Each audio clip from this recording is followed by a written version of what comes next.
नमस्कार, किसान समाचार में आपका स्वागत है। मैं हूं साइमा खान। सबसे पहले नजर हेडलाइंस पर। उत्तर प्रदेश में योगी सरकार ने 6 लाख करोड़ से ज्यादा के बजट में किसानों को दी नई सौगात। कृषकों को सिंचाई हेतु डीजल विद्युत के स्थान पर वैकल्पिक ऊर्जा प्रबंध के अंतर्गत 15,000 सोलर पंपों की स्थापना की योजना। किसानों को कोऑपरेटिव ऋण के लिए 300 करोड़ रुपए का आवंटन। दुग्ध उत्पादकों के लिए नंद बाबा पुरस्कार होगा शुरू।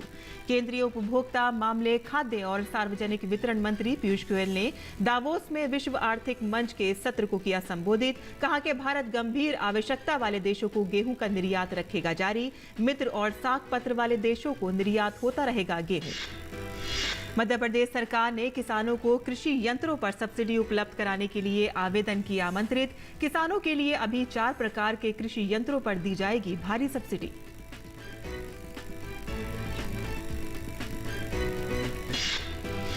स्वास्थ्य के लिए लाभदायक पानी में होने वाला कलीमा साग अब होगा खेतों में भी। सब्जी अनुसंधान केंद्र वाराणसी के वैज्ञानिकों ने किया शोध।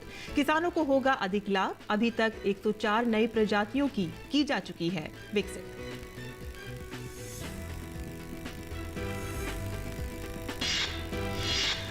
मुर्रा नस्ल की भैंसों पर 50% का अनुदान देने का मध्य प्रदेश सरकार का फैसला। 3 जिलों रायसेन, विदिशा और सीहोर में इस योजना को पायलट प्रोजेक्ट के रूप में किया जाएगा शुरू। खरीद के बाद 5 साल रखना होगा अनिवार्य।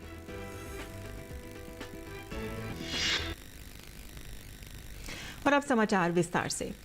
उत्तर प्रदेश में गुरुवार को योगी सरकार ने राज्य के इतिहास का सबसे बड़ा बजट पेश किया। 6 लाख करोड़ से ज्यादा के बजट में किसानों से लेकर महिलाओं और युवाओं तक सबके लिए सौगातें हैं।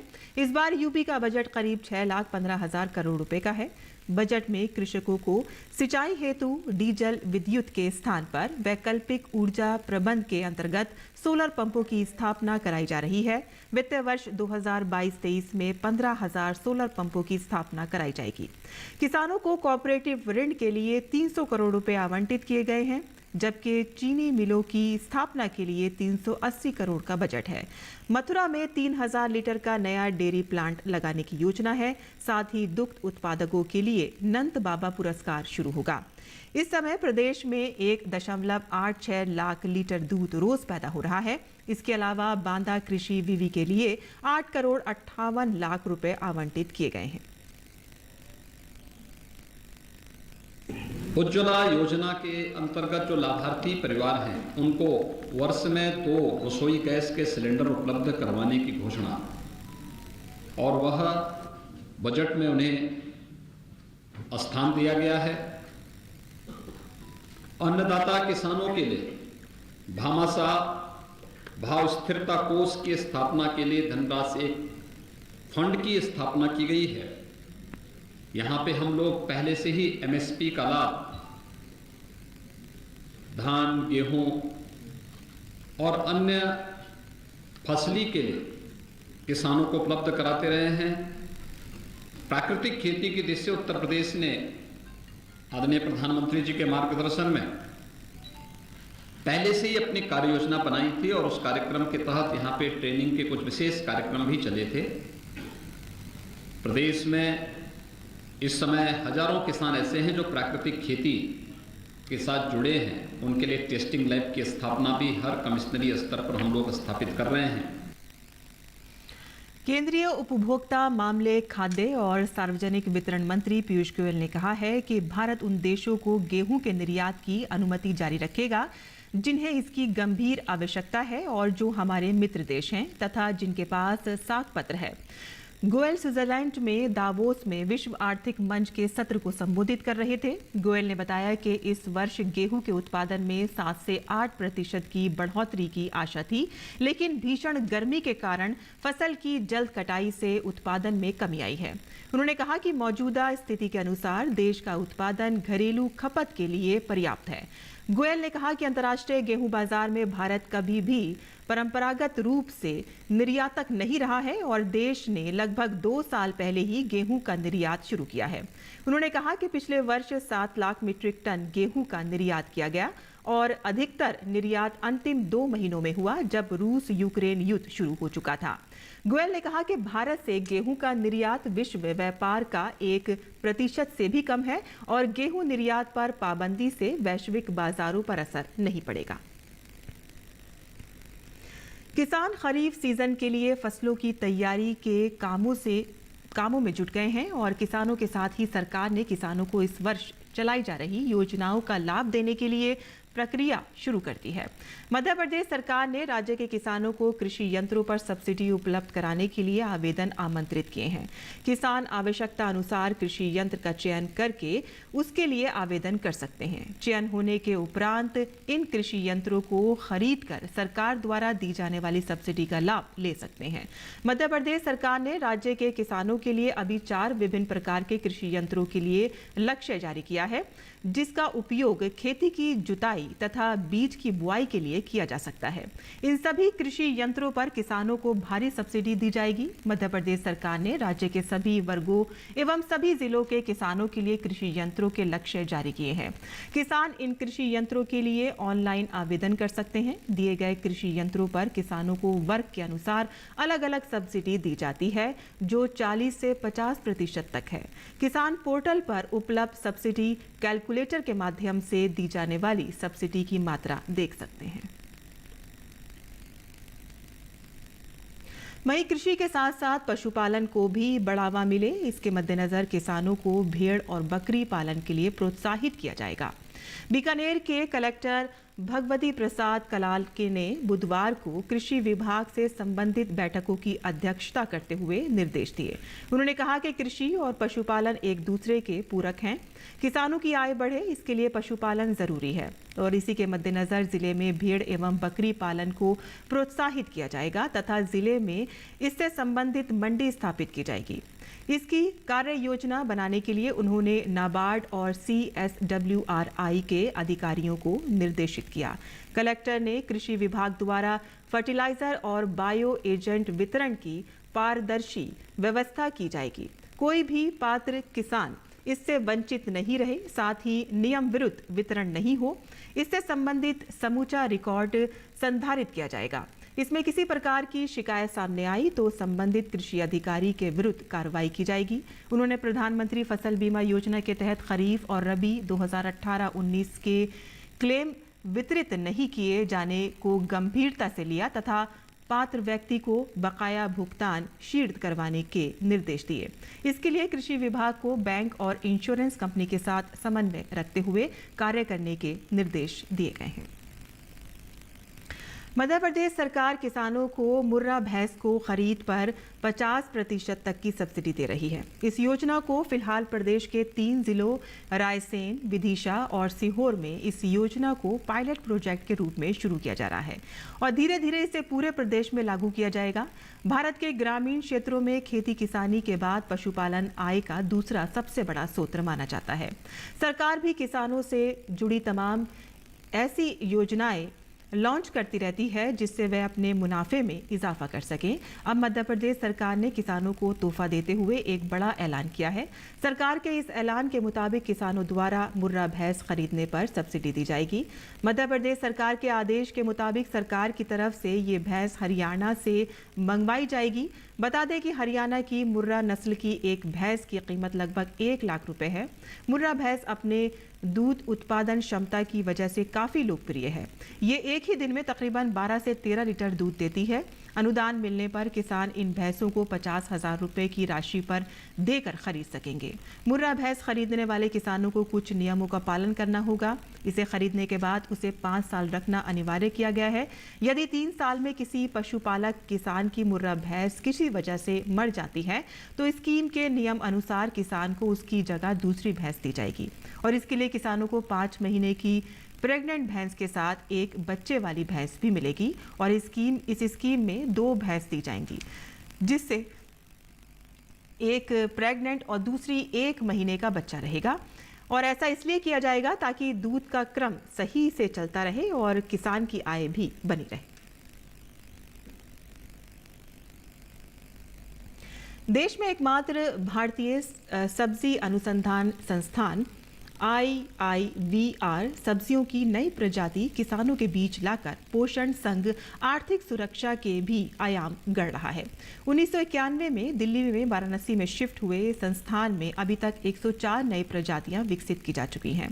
कलीमा साग जो कि तालाब या पोखरों में ही होता था, यानी कि पानी में ही उगता था, कलीमा साग जिसे उत्तर भारत के कई क्षेत्रों में केरमुआ और शहरी क्षेत्रों में नारी का साग भी कहा जाता है, पर वाराणसी सब्जी अनुसंधान केंद्र ने कलीमा को पानी की जगह अब जमीन पर उगाने का शोध किया है। कलीमा साग स्वास्थ्य के लिए बहुत ही लाभदायक है और कई बीमारियों को दूर करने की क्षमता रखता है। अब किसान इसे अपने खेतों में लगाकर अच्छी आमदनी कमा सकते हैं। भारतीय सब्जी अनुसंधान केंद्र यहाँ पर हमारी टीम ने इस पर हम लगातार 4-5 वर्षों से अनुसंधान करके देखा कि इसको हम आसानी से अन्य पत्तेदार सब्जियों की तरह इसको हम जमीन पर उगा सकते हैं और आपके सामने ये फसल देखें लहलाती हुई है। तो इसको अब हमें तालाब में पोखरों में ही लगाने की ज़रूरत नहीं है, बल्कि इसको हम अन्य पत्तेदार सब्जियों की तरह, जैसा कि हम जानते हैं कि गर्मी के दिनों में पत्तेदार सब्जियों का अभाव हो जाता है क्योंकि पालक वगैरह की जो जाड़े की फसलें हैं ख़त्म हो चुकी होती हैं, तो इसलिए यह बहुत ही अच्छा इसमें जिसमें विटामिन ए की मात्रा, मिनरल्स और फाइबर और साथ साथ में जो डाइटरी फाइबर जो कि कंस्टिपेशन आजकल बहुत ज़्यादा एक प्रॉब्लम है कब्जियत की, उसके लिए निदान के रूप में प्रोटीन की 2.6 ग्राम इसमें प्रोटीन है, तो प्रोटीन का बहुत अच्छा स्रोत है और साथ साथ इलेक्ट्रोलाइट्स जो मिनरल्स हैं उनकी प्रचुर मात्रा है। तो एक तरीके से हमारे संतुलित जो पोषक तत्व होते हैं उनके लिए इस फसल से उपलब्धता हो जाती है। और आज़ादी के अमृत महोत्सव के तहत केंद्रीय पर्यावरण मंत्री भूपेंद्र यादव ने हरियाणा के गुरुग्राम जिले के जमालपुर गांव में अमृत सरोवर की आधारशिला रखी। उन्होंने गांव के शिव मंदिर प्रगांड में वृक्षारोपण भी किया। इस अवसर पर ग्रामीणों को संबोधित करते हुए केंद्रीय मंत्री ने कहा कि किसी भी गांव को आदर्श गांव बनाने के लिए उचित योजनाएं बनानी होती हैं। केंद्रीय मंत्री ने गुरुग्राम जिले में मौजूद अरावली के पहाड़ी इलाके में संरक्षित वन्य जीव क्षेत्र विकास पर सरकार द्वारा की जा रही योजना की भी बात कही।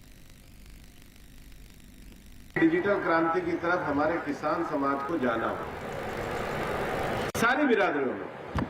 अगर ये गांव आज अगर दिल्ली के पास अपनी लोकेशन का फायदा उठाते हुए आज इतना इंडस्ट्री, उद्योग, व्यापार, आने वाले समय में दुनिया को अगर आगे जाना है तो डिजिटल क्रांति की तरफ जाने के लिए हमें मजबूत ई-लाइब्रेरियां गांव में बनानी होगी।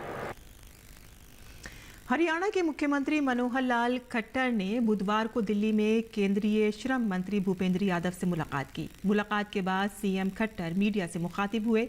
इस दौरान उन्होंने कहा कि ESI हॉस्पिटल में आम आदमी और सरकारी अस्पतालों में मजदूरों के इलाज के लिए सरकार काम कर रही है।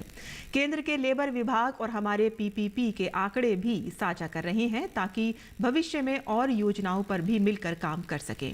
सीएम खट्टर ने कहा कि हम सरकारी हॉस्पिटल और ESI हॉस्पिटल के बीच तालमेल बैठाने की कोशिश करेंगे ताकि श्रमिक सरकारी अस्पताल में और आम जनता ESI हॉस्पिटल में अपना इलाज करा सके। वहीं केंद्रीय मंत्री भूपेंद्र यादव ने कहा कि हरियाणा के श्रमिकों को स्वास्थ्य सेवा देने की दृष्टि से, ई-श्रम से रोजगार देने की दृष्टि से केंद्र सरकार की योजनाओं को मुख्यमंत्री ने जिस तीव्रता से लागू किया है उसका आभार प्रकट करते हैं।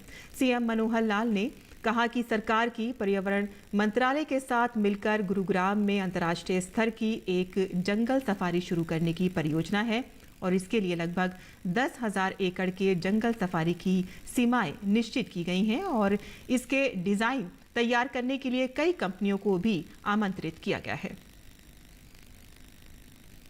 वहीं छत्तीसगढ़ के मुख्यमंत्री ने राज्य के सुदूर अंचल दंतेवाड़ा से प्रधानमंत्री फसल बीमा एवं उद्यानिकी फसलों की मौसम आधारित बीमा दावा राशि के वितरण का शुभारंभ किया। रबी एवं उद्यानिकी फसलों के बीमा योजना के तहत राज्य के 17 जिलों के लगभग 1.5 लाख किसानों को 307 करोड़ 19 लाख रुपए की दावा राशि मिलेगी। किसानों को रबी फसलों के बीमा दावा का भुगतान के मामले में छत्तीसगढ़ देश का अग्रणी राज्य है। मुख्यमंत्री ने कहा है कि प्रधानमंत्री फसल बीमा के तहत राज्य के 17 जिलों के लगभग 1,45,000 किसानों को 297 करोड़ 9 लाख रुपए तथा उद्यानिकी फसलों के मौसम आधारित बीमा योजना के अंतर्गत 4,747 कृषकों को 10 करोड़ 10 लाख रुपए का भुगतान किया जा रहा है। उन्होंने कहा कि खरीफ 2021 में राज्य के 3,97,000 कृषकों को 752 करोड़ रुपए की दावा राशि का भुगतान किया गया है। आज प्रधानमंत्री फसल बीमा योजना अंतर्गत अनुमानित दावा राशि मौसम रबी वर्ष 2021-22 के बालोद, बलौदाबाजार, बेमेतरा, धमतरी, दुर्ग, गरियाबंद, मुंगेली, राजनांदगांव, सरगुजा, कांकेर, बलरामपुर, बस्तर, बिलासपुर, गौरेला पेंडा, मरवाही, जसपुर, कबीरधाम, रायपुर, इन जिलों के किसानों को ये राशि वितरण की जा रही है, जिसमें 1,44,996 बीमित कृषकों को राशि 297 करोड़ का दावा भुगतान किया जा रहा है, जो प्रीमियम राशि 153 करोड़ का दोगुना है। खरीफ वर्ष 2021 में कुछ जिलों में कुछ कृषकों के दावा भुगतान प्राप्त नहीं होने की जानकारी प्राप्त हुई है। इसका परीक्षण कराकर पात्र कृषकों को शीघ्र दावा राशि प्रदान करने की कार्रवाई की जा रही है। और कोरोना के दौरान काम धंधे छूट जाने से आदिवासी बहुल नंदुरबार जिले के कई परिवारों के सामने पेट भरने की चुनौती पैदा हो गई थी। ऐसे में मोदी सरकार की प्रधानमंत्री गरीब कल्याण योजना इन लोगों के लिए राहत की सांस बनकर आई है। महाराष्ट्र के आदिवासी बहुल नंदुरबार जिले के शहादा तालुका के कोचरा गांव में केंद्र सरकार की प्रधानमंत्री गरीब कल्याण योजना ने राशन के संकट से जूझ रहे लोगों को न केवल निशुल्क अनाज देकर सहारा दिया, बल्कि कोरोना के दौरान उम्मीद की नई रोशनी भी थी। लगभग 1500 की आबादी वाला कोचर गांव मध्य प्रदेश की सीमा पर महाराष्ट्र का आखिरी गांव है और यहाँ ज्यादातर लोग दिहाड़ी कर अपना गुजर बसर करते हैं। कोरोना के दौरान पारदर्शी वितरण प्रणाली के द्वारा यहाँ गरीबों को निशुल्क अनाज दिया गया। मी शेतमजुरी करतो।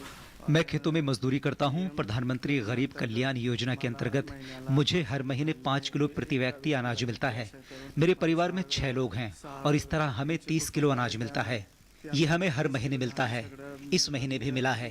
प्रधानमंत्री गरीब कल्याण योजना से हमें काफी मदद मिली है। शासनाकडून आम्हाला मदत झाली।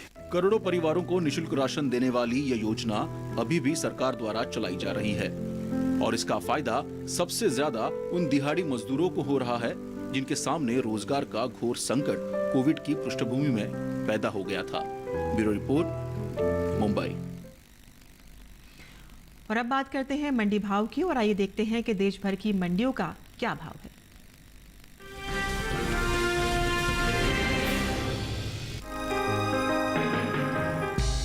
इन दिनों कृषि उपज मंडियों में अरहर की आवक सामान्य से कम रही। वहीं अरहर के हाजिर भाव पर नजर डालें तो एगमार्क नेट के अनुसार गुजरात की जंबूसर मंडी में 24 मई को अरहर का भाव रहा 5,200 रुपए।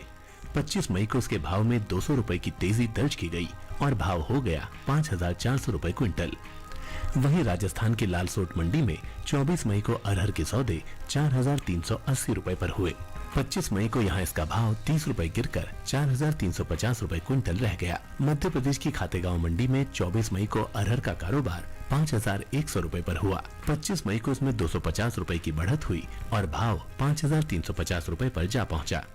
वहीं उत्तर प्रदेश की अलीगढ़ मंडी में 24 मई को अरहर की खरीद 6,440 रुपए पर हुई, जो कि 25 मई को 10 रुपए चढ़कर 6,450 रुपए पर पहुंच गई। घरेलू स्तर पर इस साल खरीफ अरहर की पैदावार में बढ़त देखने को मिल सकती है, जिसका असर कृषि उपज मंडियों में अरहर के भाव पर पड़ सकता है।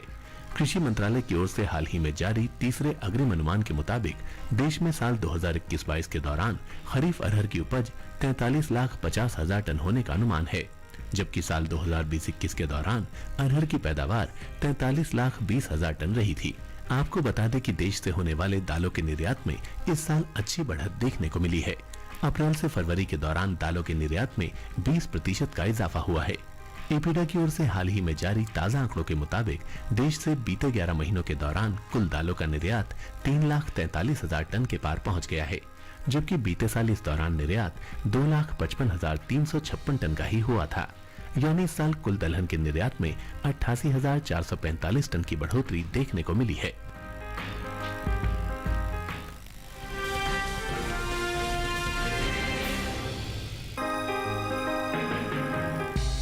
कृषि उपज मंडियों में इन दिनों मक्का की आवक सामान्य बनी हुई है। बुधवार को ज्यादातर मंडियों में मक्का बिकवाली के लिए पहुंची। वहीं बात इसके भाव की करें तो एगमार्क नेट पर गुजरात की जंबूसर मंडी में इसके भाव स्थिर रहे। यहां 24 और 25 मई को मक्का की खरीद 1,700 रुपए क्विंटल पर हुई। वहीं महाराष्ट्र की मुंबई मंडी में भी 2 दिन बिना किसी बदलाव के मक्का का कारोबार हुआ। यहां 24 मई और 25 मई को इसका भाव 2,600 रुपए रहा। उत्तर प्रदेश की तरफ रुख करें तो यहाँ की अलीगढ़ मंडी में 24 मई को मक्का का भाव रहा 1,950 रुपए, जो 25 मई को 10 रुपए बढ़कर 1,960 रुपए हो गया। उत्तर प्रदेश की ही हापुड़ मंडी में मक्का की खरीद फरोख्त बिना किसी बदलाव के साथ हुई। यहाँ 24 मई को मक्का का भाव रहा 1,960 रुपए, जो 25 मई को भी 1,960 रुपए पर ही टिका रहा। दूसरी ओर मक्का के निर्यात में इजाफा देखने को मिल रहा है। वित्त वर्ष 2020-21 के दौरान निर्यात में 7 गुना से ज्यादा की बढ़ोतरी दर्ज की गई है। वाणिज्य मंत्रालय की संस्था एपीडा के अनुसार 2020-21 के दौरान देश से 28,79,000 टन मक्का का निर्यात हुआ है, जबकि वित्त वर्ष 2019-20 के दौरान सिर्फ 3,70,000 टन ही मक्का का निर्यात हो सका था। वैश्विक बाजार में भारतीय मक्का की कीमत उचित लग रही है। भारत अच्छी गुणवत्ता और मानक की मक्का को वाजिब दाम में वैश्विक बाजार में उपलब्ध करा रहा है। यही वजह है कि भारतीय मक्का की मांग वैश्विक बाजार में बढ़ी है। भारत मक्का का निर्यात मुख्य रूप से वियतनाम, म्यांमार, मलेशिया, बांग्लादेश और नेपाल के अलावा दूसरे देशों में भी करता है। आपको बता दें कि भारत में मक्का की खेती साल भर की जाती है। ये मुख्य रूप से एक खरीफ फसल है। भारत में चावल और गेहूं के अलावा मक्का भी महत्वपूर्ण अनाज की फसल है। ये देश के कुल खाद्यान्न उत्पादन का लगभग 10% है। मनुष्यों के लिए मुख्य भोजन और पशुओं के लिए गुणवत्तापूर्ण फीड के अलावा मक्का हजारों औद्योगिक उत्पादों के लिए भी बुनियादी कच्चा माल है। बात मक्का की पैदावार की करें तो इस साल घरेलू स्तर पर मक्का की रिकॉर्ड उपज होने का अनुमान जताया गया है। देश में इस साल मक्का की पैदावार बीते साल के मुकाबले 15,30,000 टन ज्यादा हो सकती है। इसका असर कृषि उपज मंडियों में मक्का के भाव पर देखने को मिल सकता है। कृषि मंत्रालय की ओर से हाल ही में जारी आंकड़ों के अनुसार मक्का की कुल पैदावार 3,31,80,000 टन के पार जा सकती है, जबकि बीते साल इस दौरान मक्का की उपज 3,16,50,000 टन ही रही थी।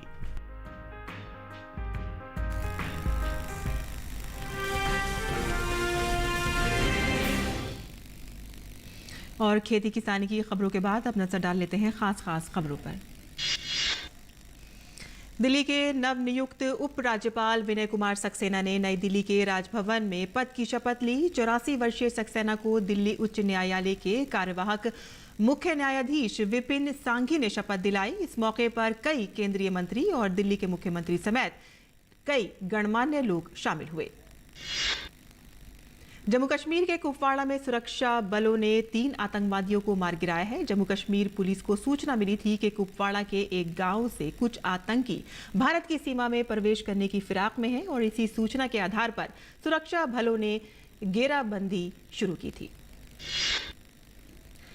कश्मीर में एक दर्दनाक हादसा सामने आया है। गांदरबल जिले के सोनमर्ग में जोजिला दर्रे के पास की कारगिल से सोनमर्ग जा रही एक टवेरा कार सड़क से फिसलकर 400 फीट गहरी खाई में जा गिरी। हादसे में 7 लोगों की मौत हो गई और एक गंभीर घायल को इलाज के लिए सोनमर्ग अस्पताल में भर्ती कराया गया है। महाराष्ट्र के दापोली में हुए एक प्रॉपर्टी की खरीदारी और उससे जुड़े लेन देन के मामले में प्रवर्तन निदेशालय ने राज्य के परिवहन मंत्री अनिल परब के कई ठिकानों पर छापेमारी की है। गौरतलब है कि निदेशालय ने कुछ समय पहले अनिल परब को समन देकर पूछताछ के लिए भी बुलाया था।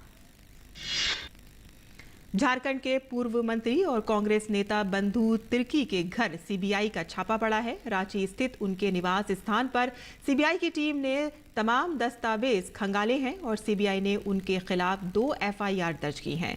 34वां नेशनल गेम्स झारखंड में साल 2011 में 22 फरवरी से 26 फरवरी तक हुआ था और आरोप है कि तिर्की के खेल मंत्री रहते 28 करोड़ 34 लाख रुपए का घोटाला हुआ है।